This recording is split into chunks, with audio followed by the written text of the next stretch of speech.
नमस्कार मेरे प्यारे साथियों, कैसे हैं आप सब। दोस्तों उम्मीद है कि आप सब बहुत अच्छे होंगे, बहुत खुश होंगे। दोस्तों मैं भी बहुत खुश हूँ। आप सबका प्यार और सपोर्ट मुझे बहुत अच्छा मिल रहा है, जिसकी वजह से हमारे 1000 प्लस सब्सक्राइबर हो चुके हैं और आप सभी के उज्जवल भविष्य के लिए बहुत सारी शुभकामनाएं करता हूँ। तो आज की क्लास को हम लोग शुरू करेंगे। देखिए आज की क्लास अनुपात और समानुपात की चौथी क्लास है दोस्तों। इससे पहले 3 क्लासें हो चुकी हैं। तो अगर कोई यहाँ पर नया आया है, अगर आप अभी नए आए हैं तो आप पिछली क्लासें जरूर देखिए अनुपात समानुपात की, जिससे आपका पूरा क्लियर हो जाएगा। मेथड देखिए, आपको यहाँ पे लिंक आ जाएगा, तो वहां से आप क्लिक करके देख सकते हैं आई बटन में। आज की क्लास को शुरू करते हैं और देखते हैं। पहला क्वेश्चन देखिए दिया गया है कि 6 अनुपात x समानुपात 5 अनुपात 35 में x का मान क्या है। देखिए यहाँ पर x का मान बताना है। बिल्कुल सिंपल सा क्वेश्चन है, बिल्कुल भी मत घबराइए। अगर आपको ऐसा लगता है कि बहुत सिंपल क्वेश्चन है तो देखिए मैं आपको सारे क्वेश्चंस को करने का इजी तरीका बताऊंगा और कुछ क्वेश्चन हो सकता है आपको इसमें ना आ रहे हो, तो उन क्वेश्चंस को भी सीखिए। वीडियो को आप लोग पूरा देखा कीजिए, जिससे आपको ही फायदा होगा और समझ में आएगा आपको।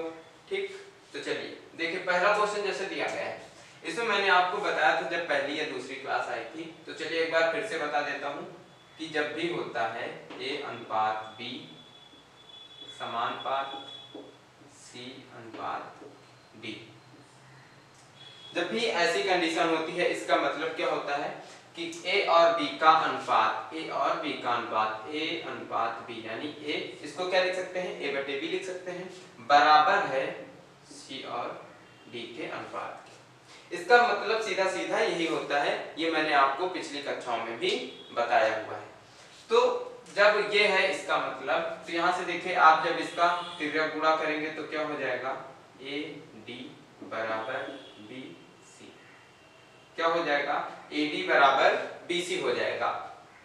अब देखिए यहाँ से आपको क्या पता चलता है कि ये जो अंतिम पद हैं इनका गुणनफल बराबर किसके है, मध्य पदों के गुणनफल के बराबर है। ये चीज आपने यहाँ से सीख ली है। तो आपको डायरेक्ट कुछ याद नहीं करना है, आप यहाँ से समझ लेंगे अच्छे से, उसके बाद आप इसको देख लेंगे कि ये क्यों होता है और कैसे होता है। देखिए अब यहाँ पर जो दिया गया है ये है इसके मध्य पद और ये है इसके अंतिम पद। मध्य पदों का देखिए गुणनफल करेंगे 5x आएगा और अंतिम पदों का गुणनफल करेंगे तो कितना आएगा, 6 गुणे 35। देखिए यहाँ पर 5x बराबर 6 गुणे 35 है। आप क्या करेंगे, इस 5 को यहाँ नीचे ले आएंगे या फिर यहीं से काट देते हैं। देखिए कट जाएगा, 5 से 5 सत्ते 35, कितना आ गया है, 6 गुणे 7। यहाँ पर कितना है, 6 गुणे 7, किसकी वैल्यू है, x की। तो x की वैल्यू कितनी निकल आएगी, 42। x की वैल्यू कितनी निकल आएगी, 42 निकल आएगी। तो देखिए आपने सीखा कि जब भी ये समानुपात में दिया होता है तो मध्य पदों का गुणनफल बराबर अंतिम पदों का गुणनफल होता है, जिससे आप सीधे सीधे देख लेंगे कि 5x है 6 गुणे 35 हो जाएगा, तो कितना आ जाएगा, x बराबर 42 आ जाएगा। ठीक, तो आप समझ चुके होंगे। और ये क्यों होता है, कहां से होता है, आपने यहाँ पर देख लिया है। ठीक,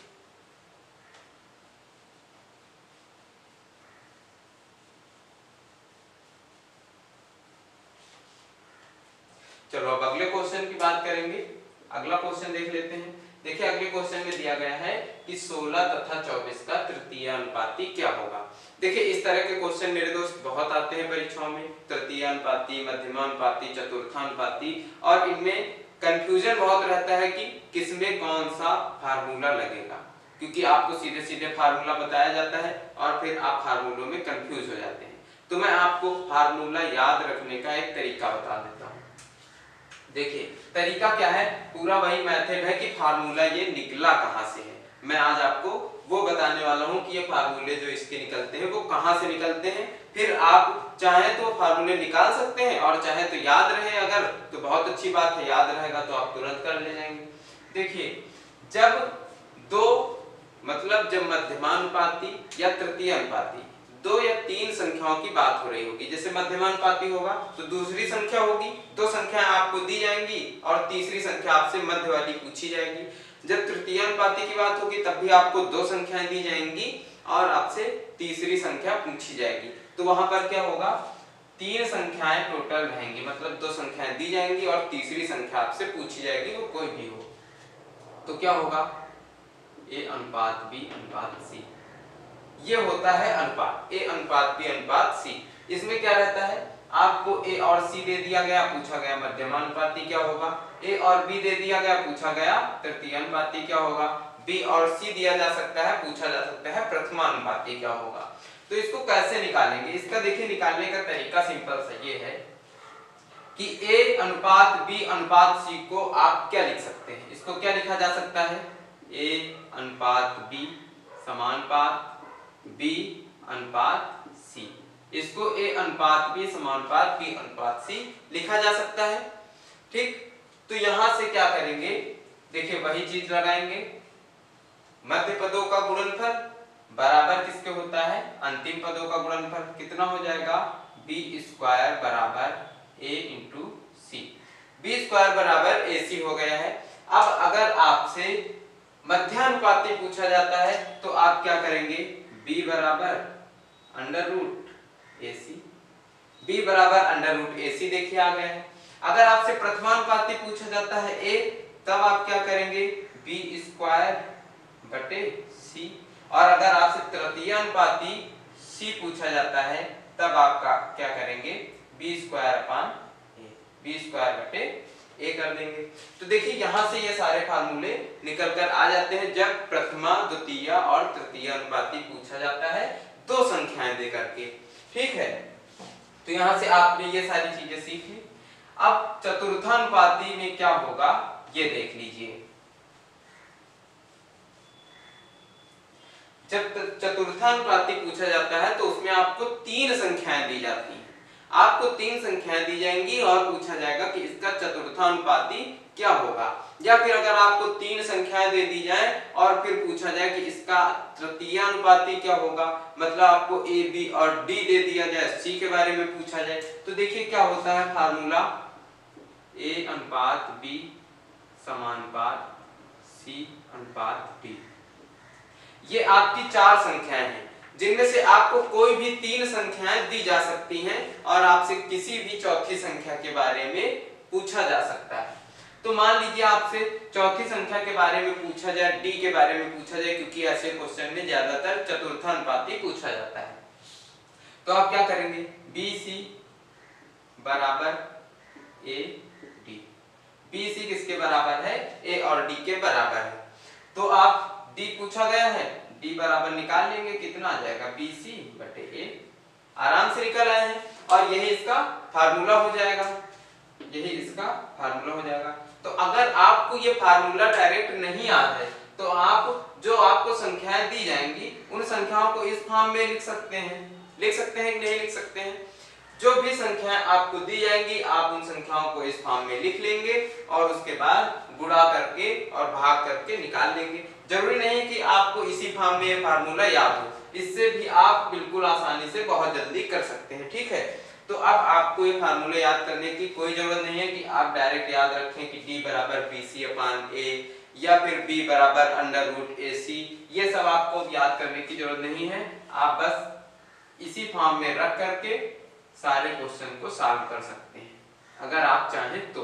और अगर फार्मूला याद कर सकते हैं तो बहुत अच्छी बात है, फार्मूला याद रहेगा तो जल्दी आ जाएगा। थोड़ा सा और देखिए, क्वेश्चन दिया है कि 16 तथा 24 का तृतीयानुपाती क्या होगा। देखिए आपको दो संख्याएं दी गई हैं, क्या क्या दिया गया है, a और b दिया गया है और पूछा किसके बारे में गया है, c के बारे में पूछा गया है। तो देखिए इसका फार्मूला क्या बताया था, a अनुपात b समानुपात b अनुपात c, क्योंकि a अनुपात b अनुपात c को आप इस तरह से लिख सकते हैं, इस तरह से लिख सकते हैं। अगर आप पिछली कक्षाएं देखेंगे तो आपको पता चल जाएगा कि क्यों लिख सकते हैं, क्योंकि मैंने क्या बताया था कि a अनुपात b जैसे ये दिया गया हो, a अनुपात b और b अनुपात c आपको दिया गया हो, अगर आप इन दोनों की यूनिट में इन दोनों में देखिए क्या कॉमन है, b और b कॉमन है, तो जब दोनों में b और b कॉमन है, आप इन दोनों की यूनिट को बराबर कर लेते हैं b की, तो आप इसको इस फॉर्म में लिख सकते हैं, a अनुपात b अनुपात c में लिख सकते हैं।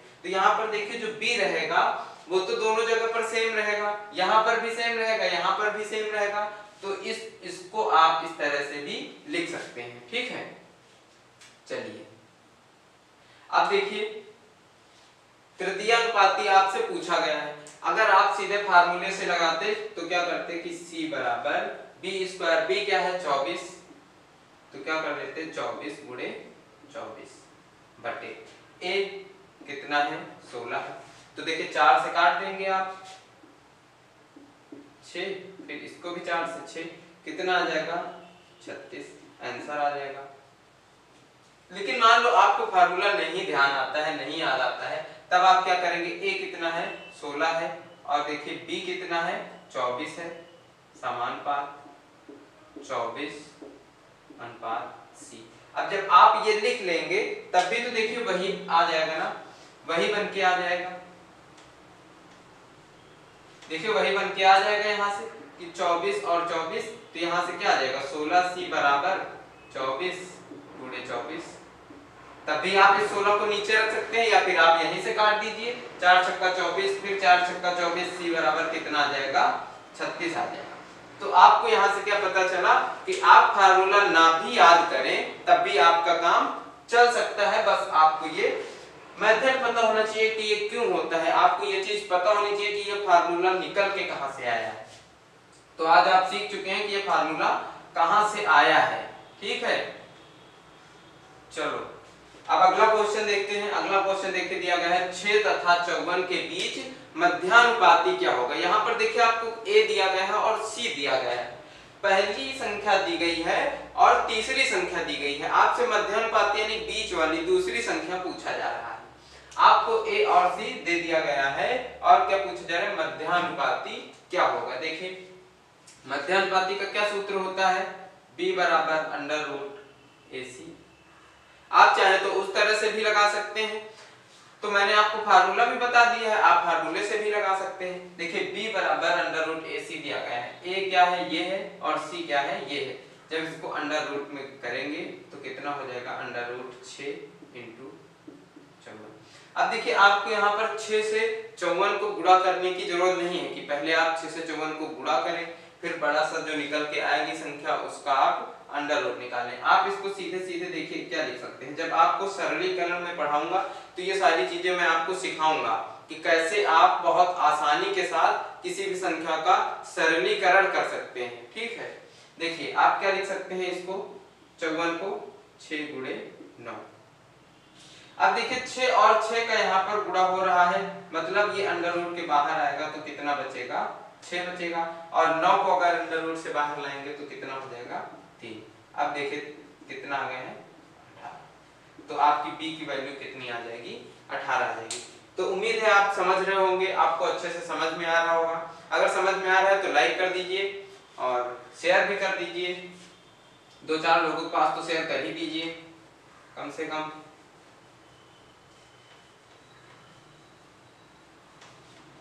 चलो अगला क्वेश्चन देखिए, 12, 14, 24 का चतुर्थ अनुपात क्या है। देखिए 12, 14 और 24 का चतुर्थ अनुपात क्या है ये पूछा गया है। अब देखिए 12, 14 और 24 क्या है, a और b और c है, a b और c है। देखिए कैसे उस तरह से भी किया जा सकता है, इसको a अनुपात b समानुपात c अनुपात d। देखिए 12, 14 और 24 ये क्या है, 12 अनुपात 14 समानुपात 24 अनुपात d।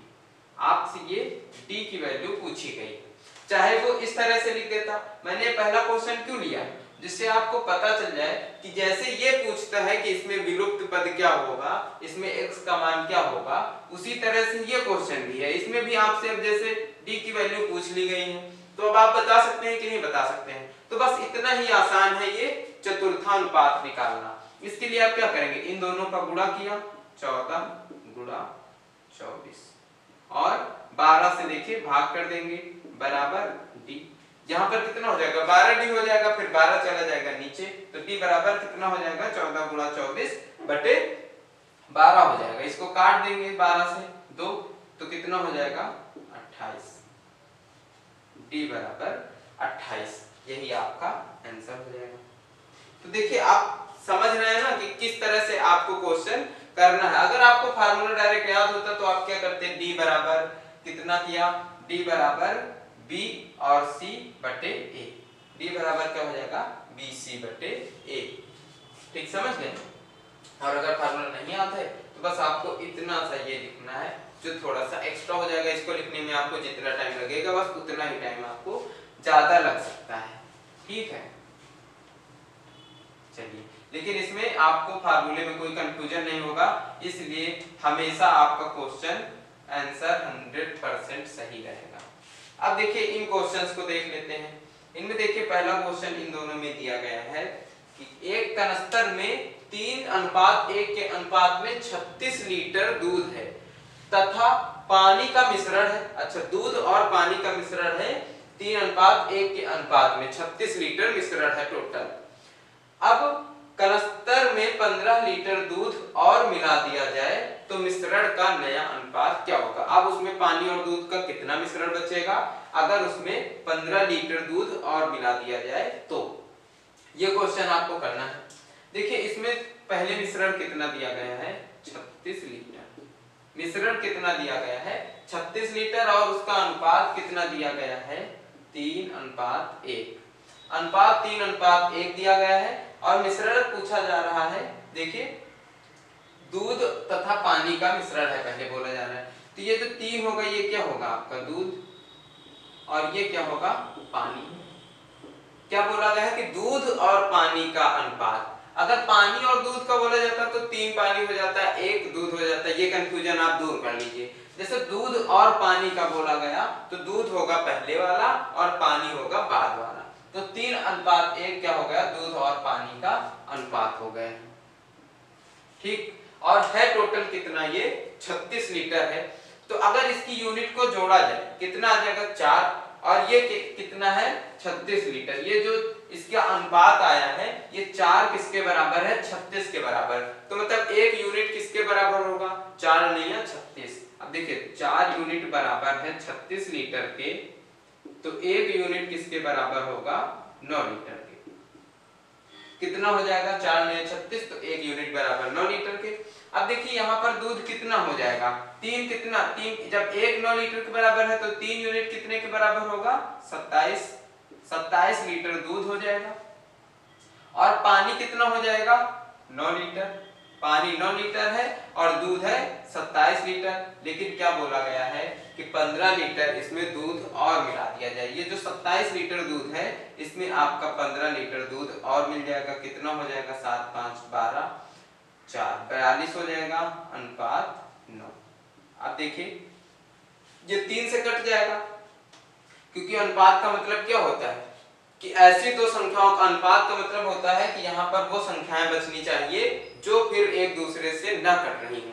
अभी ये देखिए कट जाएगा 3 से, कितना आ जाएगा 3 त्रिका 9 3 और ये 3 एकम 3 3 चौको 12, तो इनका अनुपात कितना आ जाएगा अब 14:3 आंसर। समझ गए कैसे करना है क्वेश्चन।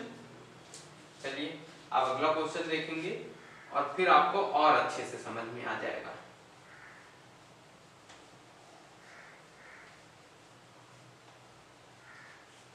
देखिए अगला क्वेश्चन दिया गया है, ये क्वेश्चन देखिए बहुत ज्यादा पूछे जाते हैं परीक्षाओं में, सिक्के वाले क्वेश्चन, इनको बोलते हैं सिक्के वाले क्वेश्चन और ये बहुत फेमस है। तो अभी मैंने एक इस तरह का क्वेश्चन ले लिया है आज की क्लास में, एक इस तरह का क्वेश्चन ले लिया है। अगली क्लास में मैं दोनों तरह के क्वेश्चन को मिक्स करके यही क्वेश्चन क्यों लेने वाला हूँ, इसी टाइप के क्वेश्चन लेने वाला हूँ, जहां पर आपको अगर इनमें कोई भी कंफ्यूजन होता है, एक इस तरह के क्वेश्चन है, इनमें थोड़े से और टाइप्स हैं अभी, और एक इस तरह के क्वेश्चन में, अगर आपको कोई भी डाउट होता है तो आप इसके बाद वाली क्लास को जरूर देखिएगा, क्योंकि मैं उसमें यही दो टाइप के क्वेश्चन को लेने वाला हूँ, ठीक है।